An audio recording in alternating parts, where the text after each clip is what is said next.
We are extremely privileged to have this live cactus workshop presented by Tony Davey, which will be a hands-on demonstration of how to...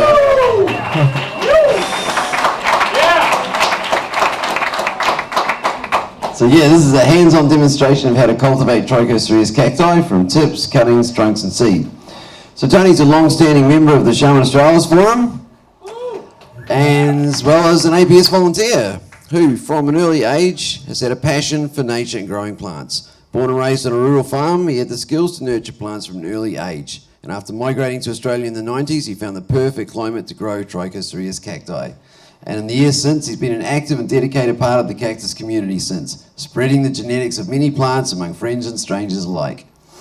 Tony will demonstrate the basics of cactus cultivation using different methods and answer any questions that you guys might have about starting your own collection or enhancing your existing garden.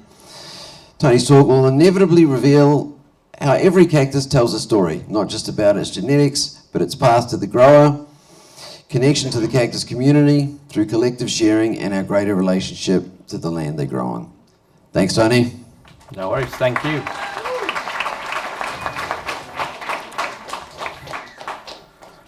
Okay, hello everyone. My name's Tony, if you hadn't got that yet. I'll be talking today about cactus, most specifically the columnar Trichocereus. Some people might know some of these plants at least, as San Pedro.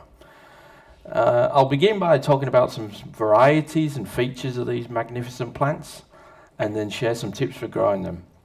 I think all budding... Yeah, someone got it at least. Yeah. Plant medicine enthusiasts should learn something about growing plants and try and connect to them, grow them yourself, and learn as much as you can, grow as much as you can. I think it's pretty important to connect to things like that, and it's good for the future for all of us.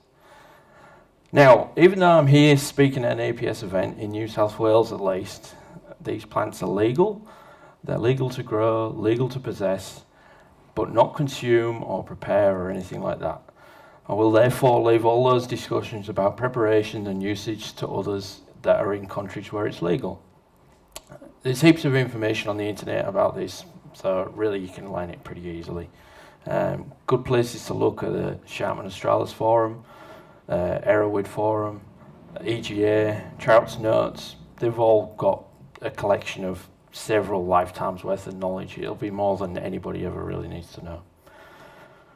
I do also apologise in advance for my dodgy accent. I'm not a good public speaker either, but I'll do my best and hopefully we'll get through it. There will be questions and answers at the end, so if there's anything you don't get, just ask and yeah, we'll go from there. All right. Here we go. So, we'll start off with some groups. So, Trichocereus genus is massive. Yeah, that's the first one. Yeah. So, the Trichocereus genus itself is pretty massive. I think it's the easiest way to group it into groups to get your head around it, especially as a beginner. So, the first groups are the flowering plants. So these are plants that are mostly grown just for their flowering ability, and you can see that's pretty awesome, I think. I really love these plants. To me, they're just so handsome, like even when they're not flowering. So there's a couple that's not flowering. The second group of plants, I don't grow so many of these, and most people here probably wouldn't really either. That's the giants. Mostly due to the size and being a little bit less suitable to growing in pots. This is a small South Australian short spine tersheki. These plants, they literally grow for hundreds of years. That's sexy, you know. Sorry? That's sexy. It is, yeah. Yeah, well, they grow for literally hundreds of years. They're not as good in pots, and they'll go to sizes where they weigh several tons and 6 or 7 meters tall. So most people really don't grow them. I really wish I'd started growing these giants 30 or 40 years ago, so I'd have a bit more impressive pictures for you, but it is what it is. All right, the third group is the San Pedros. And yeah, it's what most commonly you'll find in Australia and what most people are interested in growing. It's probably the biggest growing genus of cactus that there is, really. The idea of calling these plants San Pedro probably isn't correct in everyone's eyes. A lot of people think that only Trichocereus pacani should be called Pedro. Okay, but really, the history of it's all been changed and swapped around anyway. It's San Pedro itself is not a proper term, so it's easy as a beginner to lump these all together. All right, there's like a couple more of the San Pedro group that we grow. So the whole idea of the San Pedro being a group, again, it's discussed at massive lengths on the internet. There's a good book about it written by Patrick Noel, which is fairly modern, and yeah, so it kind of is what it is. I'm not really a name Nazi, so I just like all Trichocereus. If they're a San Pedro or not, well, you know, that's the way it is. All right, species. So we'll look at a few species of the San Pedros. Here's a class. So this is a plant called Trichocereus pacani boltwood. Again, so boltwood's a clone name, and we'll talk about that later on. Here's a classic example, really. It's very typical looking pacani, big, fat, small arrows and shortish spines. Note that the spine length isn't always a good way of identifying a plant because they will change to different growing conditions. This was, it's got the name boltwood because it was originally found on Boltwood Street in Coffs Harbour. So, and that's exactly why it's got its clone name. Yeah. I'm pretty sure the mother plant's gone now. There's a block of flats there instead. It was probably seed grown back in the day from imported seeds. That really was how it all worked back in the old days when people started growing these plants. People would send self-addressed envelopes all over the world and get handwritten seed catalogs back, and then post US dollars and get seed back and grow seeds. They're so prevalent in Australia because it's really, we've got the perfect climate. All right, next one. This is Peruvianus rosei. So rosei number 2. Usually looking quite similar to pacani, but longer spines and a little bit more bluer skin usually as well. This gorgeous specimen of typical Peruvianus is called rosei. Don't worry, again, the clone names, I'll get to that in a minute. These are beautiful plants that range in colour between red and yellow spines, right all the way to black on the areas of new growth. I'll just show you. So there's, again, so these are both Peruvianus as well. That picture's not touched up at all. That's exactly the colour they grow sometimes. So you can see the spines are nearly black. All right. This particular clone is called Brian, which is not to be confused with Brian, spelt with an I. Don't worry, I haven't got to the whole clones thing yet. I will explain it. As a beginner, that's probably one of the most hardest things to get your head around. All right. Trichocereus bridgesii. So this one's a KK920, which is a very typical looking bridge. For the examples, I've tried to pick very typical looking plants so that you get a rough idea of what they individually look like. Usually bridges are slimmer and spinier looking than the others. This makes it a little easier to ID as a beginner. If it's skinny and spiny like this, it's generally going to be a bridge. This particular clone's called KK920, and it was grown from seed collected in the wild back in the old days, back in the 30s. Another form of monstrous bridge, also known as TBM. It's a really good plant to start with. It's pretty common. Nothing else really looks like them, and they're commonly available. You can be pretty sure if it looks like this, it's a bridge. Okay, next one. So, Trichocereus scops. So these are big fat plants. They're usually very green with very minimal blue sheen on them. Very small areoles and very small spines, as you can see there. They're pretty highly commended in America, but not really grown very much here. The three sort of superstars are the three that we've already mentioned. Okay, next one. Cuscoensis. So this is typically around Cusco in Peru, and these are what they look like. They're handsome as these plants, but very spiny. Again, not very cultivated compared to the other three superstars. All right, now they're the most common ones that we'll find in Australia. Even Bunnings and the big chain garden shops have these plants, and we'll sell them, every now and then. Although they're pretty inflated prices from Bunnings. There are a few other species, but they're really a lot less common. These are really the ones that you're going to see as a beginner, at least. All right, clones. We'll try and explain the clones thing a little bit more. So this is the TBM clone that I mentioned earlier.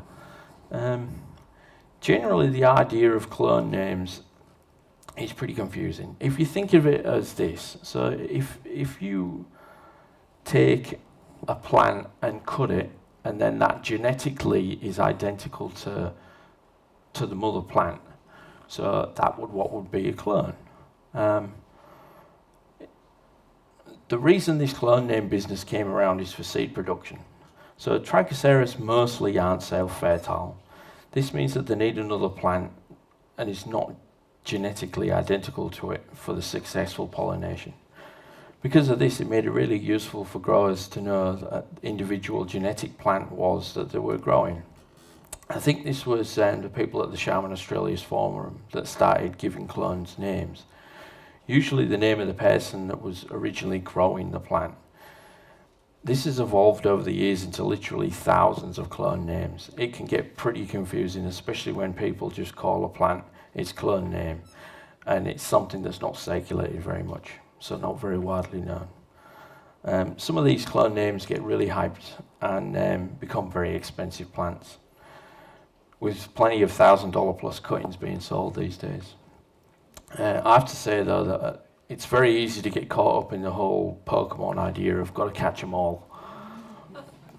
But really, there's so many people growing so many plants and so many seeds these days that you just can't collect everything.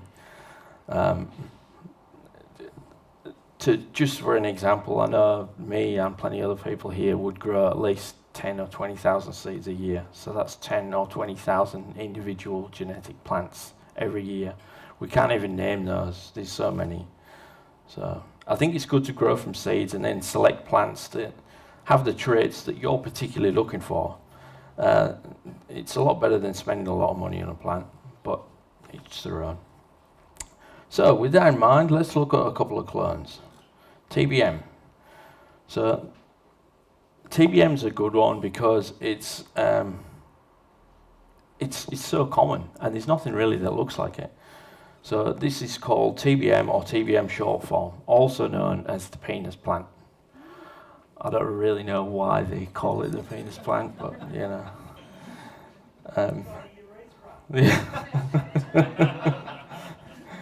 it's hard. It's hard to tell sometimes by looking at a particular plant what species they are. So this is actually a Bridgesii, so that's what TBM stands for. Trichocereus Bridgesii monstrose. The term monstrose means it's growing a form that's not like a regular cactus. So generally blobby like these, or cresty, or cabbagey. I'll show a few examples in a minute. If we think of it like this, squirtle. Everybody knows what a squirtle is. They're all the same. So this is a squirtle, that's a squirtle, that's a squirtle. It's the same with TBM. We know for a fact that a squirtle is a water Pokemon, because we've seen Pokemon enough to know that it belongs to that family. And it's the same with these. We know it's a bridge from prior learning. Thanks, Shay, for the Pokemon inside info. All right, before this talk gets any weirder, let's move on to something else. Okay, this plant is what we call a variegate. It's called this basically just because of its colouring. It means that something has gone wrong with the way it makes chlorophyll. Sometimes they're yellow, sometimes orange, sometimes red, sometimes purple. This particular clone is a Peruvianus type. So again, back to the families, this is from a Peruvianus, but it's a clone named Sunshine. This was seed grown by me from wild collected seed in the Loren Valley in Peru. Variegates generally are a bit hard to care for and die easily. This particular variegate is very hardy and just thrives in my garden on neglect and pea. It gets in full weather, in full sun all year, and yeah, it's not dead and it goes okay. I mention this because variegates generally are very hard to care for, especially for new people and people trying to grow stuff in the garden. They're okay if you can move them around out of the sun, put them in for the winter and stuff like that, but in the garden's a different story. All right, next one. This plant is called a crest. They grow like this because they don't have a defined growth point. So they'll have a ridge and they'll just grow crazy wherever they want to go. This particular plant is called Endorphinda. It's named after a mate of ours that died and passed. So Endorphinda was his forum name, and it was grown from wild collected seed again. It's a Peruvianus type. It's a crazy, beautiful creature, just like Pete was, really, and that's why we named it that.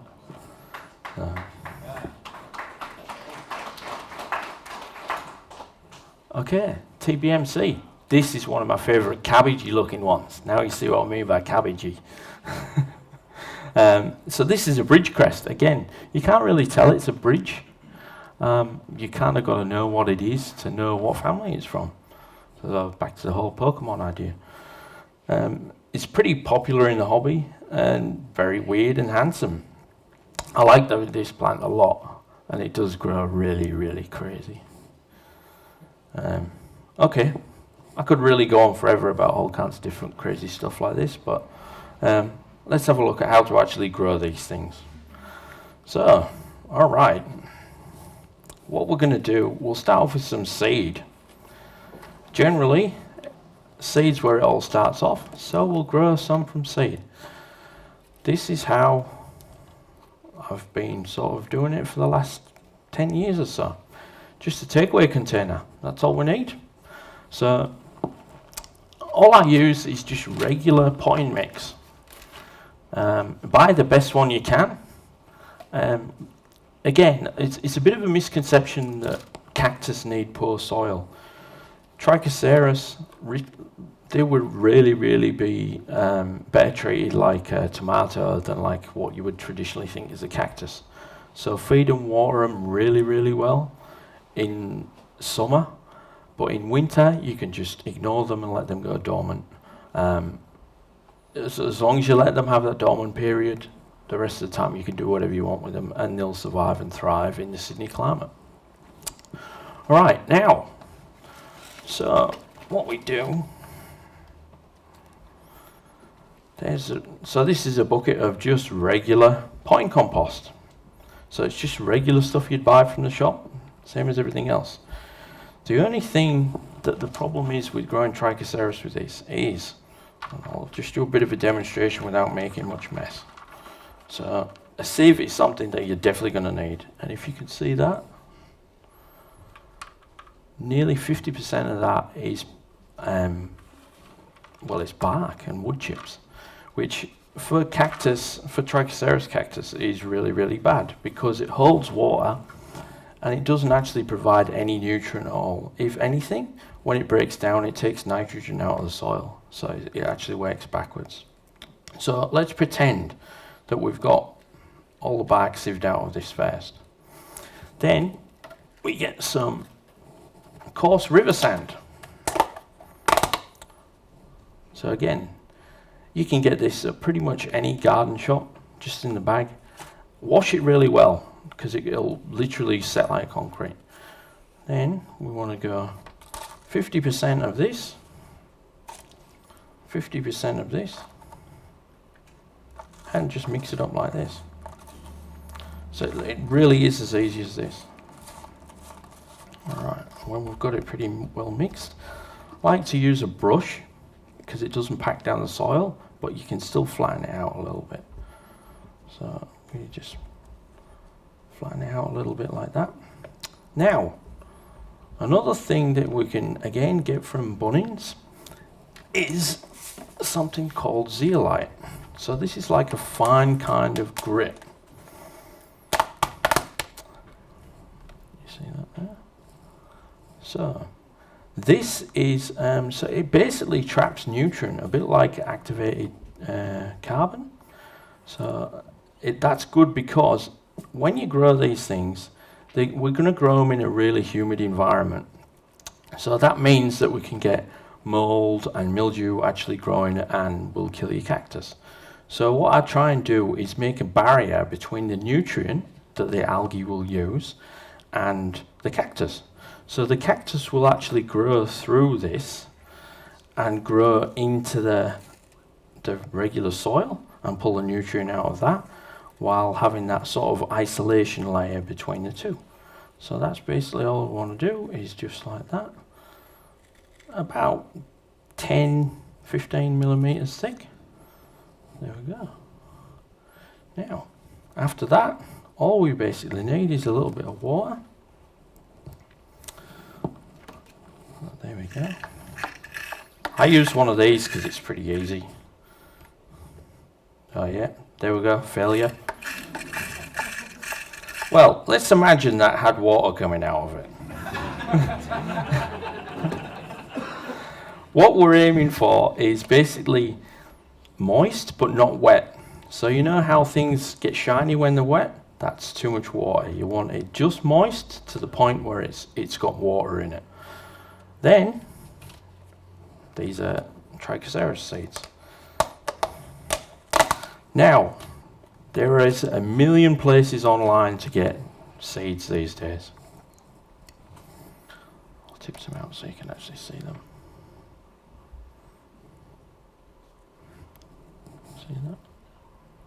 So you can see the black, small, pretty round looking things. Again, so there's so many people actually selling these, you can buy them on Wish. So even Wish sells these now. Alright, so we want about, in one of these tubs, try not to put too many in, otherwise you end up with a forest of them in a year's time. So usually just about that much. And just sprinkle them in like that, try and spread them out. You want a nice even coverage just like that. Because you've got to remember these are going to turn exactly into cactuses. So again, we would imaginary spray them.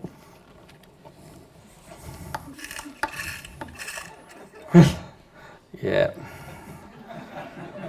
There we go.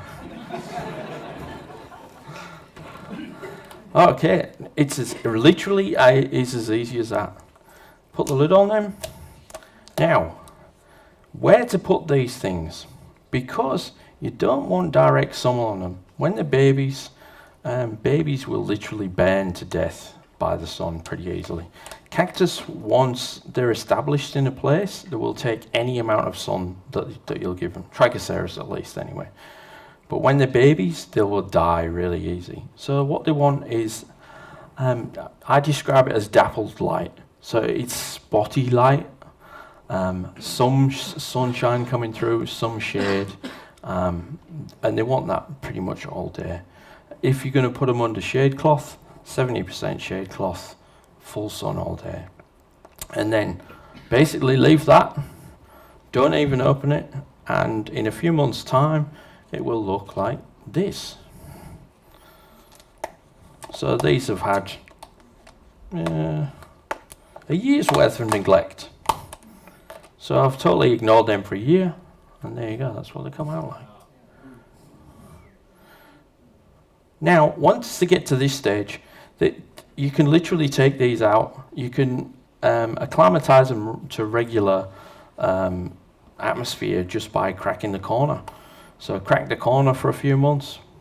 Once they harden off a little bit, then you can start planting them into just regular pots, which we'll do in a minute just to show you how to do it.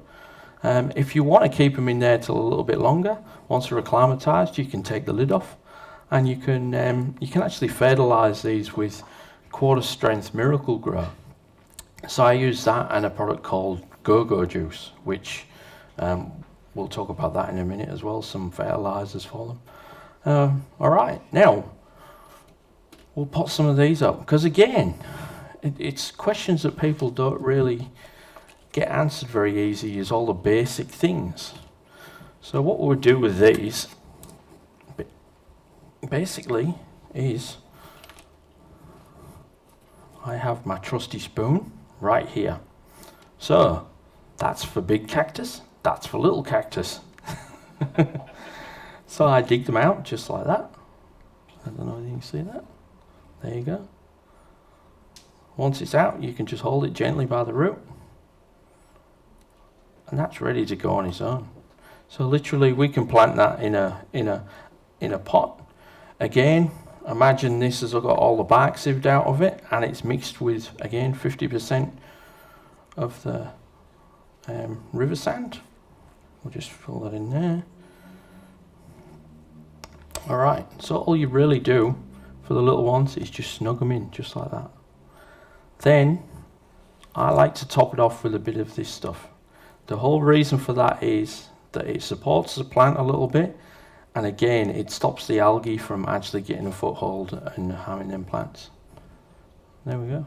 It's easy as that. We'll leave that a year, and that turns into this. It really is that easy.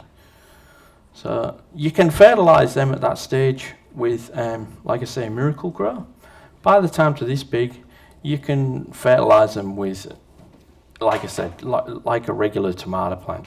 So I would give these dynamic lifter at least 3 or 4 times in the summer, and they'll just grow and power along. Okay, we'll repot this one. I'll show you how to do it. Now, again, with these, repotting these plants is not really about giving them more room. It's more about giving them more nutrient. So that's grown in there for a year. It's gone a bit wonky from traveling, but so that's grown in there for a year. It would have used pretty much all of the nitrogen in that mix. So what we've got to do is just give it a little bit more. So put a little bit in the bottom like that. Tip the whole thing out. Tip the whole thing out. Try and get rid of as much of the old mix as what you can. You can see the roots there. Don't be worried about hurting them too much. Like, as long as you're not ripping big chunks out of them, they'll be perfectly fine, and they'll actually appreciate it. Because now they're loosened up and they can get back into the new mix. Fill it back up again.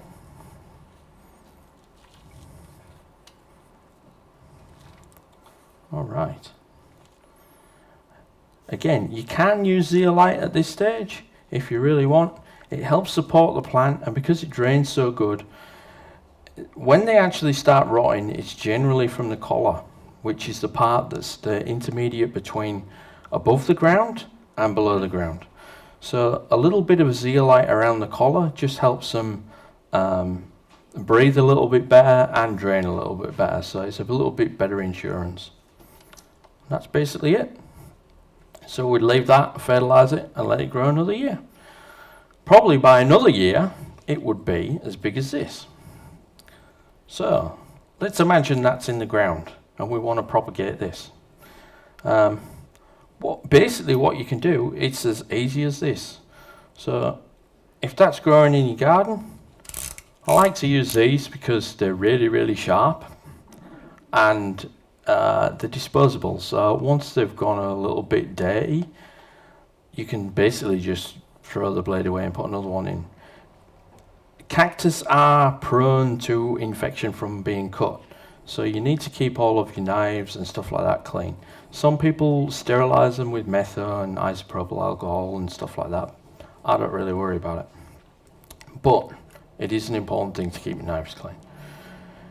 If this is in the garden and we wanted to make a cutting for it, what we would do is not cut it on a straight angle generally. we cut it on a slope like this. Just like that. Now the whole reason for that is that now when it gets rained on, the rain will actually run off. Now further to that, when these cactus are big and juicy like this, I cut a little bevel on them like that. So there's no, what will happen is the flesh will actually shrink as it calluses. So we'll explain what a callus is. Okay, now if we wanted to grow this, basically we just leave it. So we leave it in a shady spot where it's got plenty of airflow, and it will develop a callus like this. So you can see a callus basically is just hard skin. Now the reason we do that is because if that's green and wet and juicy, like you can see how wet that is there, look. See? So that wetness will actually start fungus and mold, and that will get a foothold in the cactus and attack it. So once it's got a bit of a callus, basically just snuggle her into the dirt, prop it up with zeolite generally is the best thing to do, but even just other dirt, and it will root and take itself and go. If a plant hasn't got a tip like this, it would actually pop usually and then grow from pops. If it's got a tip like that, this tip will continue growing and it'll turn into a tall cactus. Okay. Now, there's a lot of discussion about planting tips, planting upright, and planting as what they call logs. So what a log cut would be is basically, I do it when somebody's giving me a piece of cactus and I don't know which way is up. So I plant it like this, and then it can decide which way it wants to go. People say that it's slow and it's a wrong way to plant a cactus. However, that's not really true. It is slower, but in the long game, it is actually the same, really. What it means is, if you plant a log like this, it'll take a long time to develop roots out of the bottom. But once it's got roots, the one stood up like that has only got that amount of roots. The one laid down has got twice the roots, so it will eventually catch back up and overtake the one stood up. Okay, that's basically cuttings. Now, we'll talk about fertilizer. Fertilizer, I didn't really bring any fertilizer anyway, because everybody knows what it looks like. Trichocereus, you can totally ignore these and never fertilize it ever again, and it will grow and it'll do its thing in the Sydney climate. Sydney climate is pretty much perfect for growing these things. If you decide to grow these things fast, then in the summer, as soon as it's t-shirt weather, you can start watering these things once a week. When it's really hot, singlet weather, then you can water them every day. You can fertilize them with dynamic lifter. They really love dynamic lifter. And again, you don't have to be scared with these things. People think that fertilizer will kill cactus. Trichocereus, it won't if it's actively growing.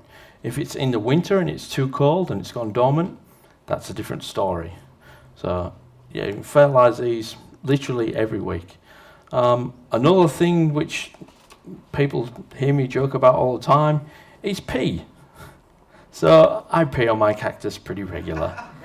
It is actually really good. The urea in it makes them pup really easily. And again, as an experiment, I've peed on the same cactus every single day for a year to see whether it would die. And it's literally grew this much in a year.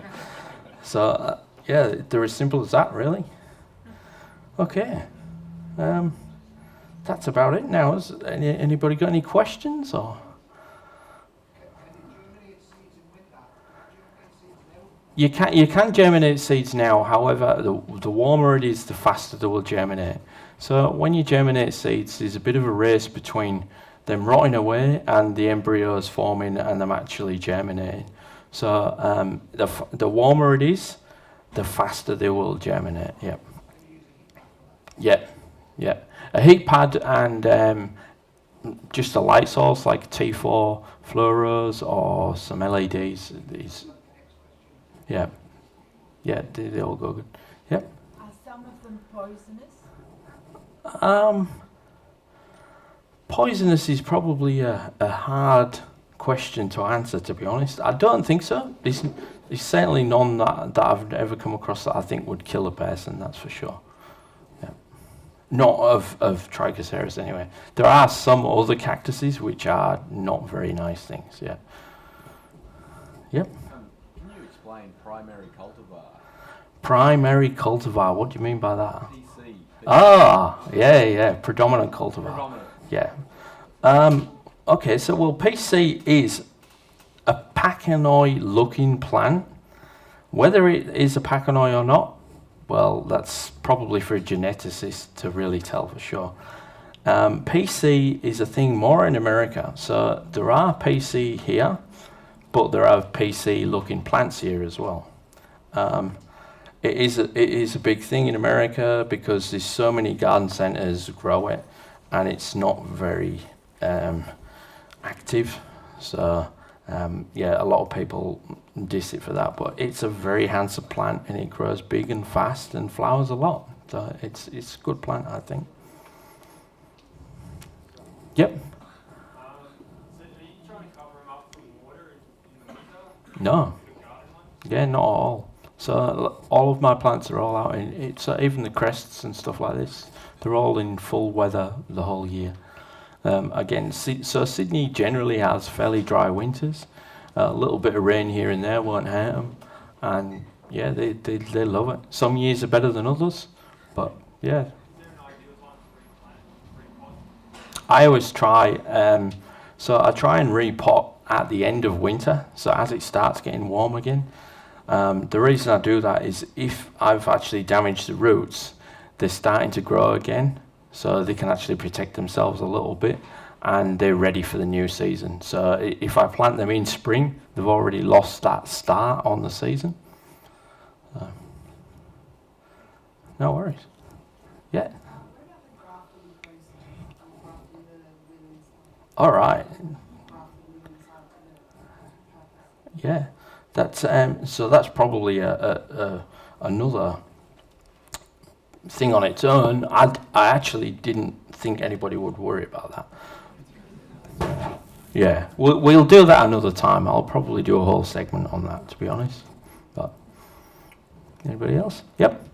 Replanting in the garden, would you look at, would you just plant where, would you actually do anything to the earth? Would you make it less clay-like, or give it a bit more aeration, a bit of greening to help with drainage, that sort of thing? Yeah, you can do, yeah. So the only thing that they won't really like is if you plant them in a bog. Anything apart from that, they will thrive. So what I do to build cactus gardens, again, I only really grow Trichocereus, so it's different to regular cactus. But I just get the richest vegetable mix I can by the ton, tip it on top of the dirt, plant the cactus in there, and that's it. Yeah, and they love it. They really do love it. Anybody else? Yep. Yep. So it's totally dormant, and by that it should be cold enough that they slow down growing. It doesn't have to necessarily stop, but slow down growth, less water to follow that growth really, at least a few weeks. You find that in the warmer parts of Australia where they don't get a dormant period, that they generally don't flower and they're not as healthy and they don't grow as nicely as what they do in Sydney. Anyone else?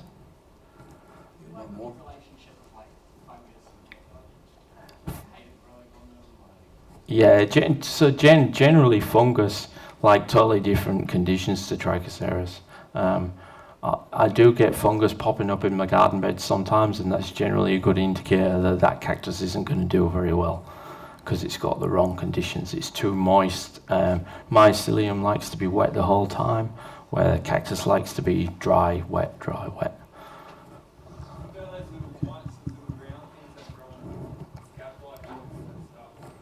So yeah, so that's Scale bugs, I think is probably what you're talking about. There's a couple of different kinds of them.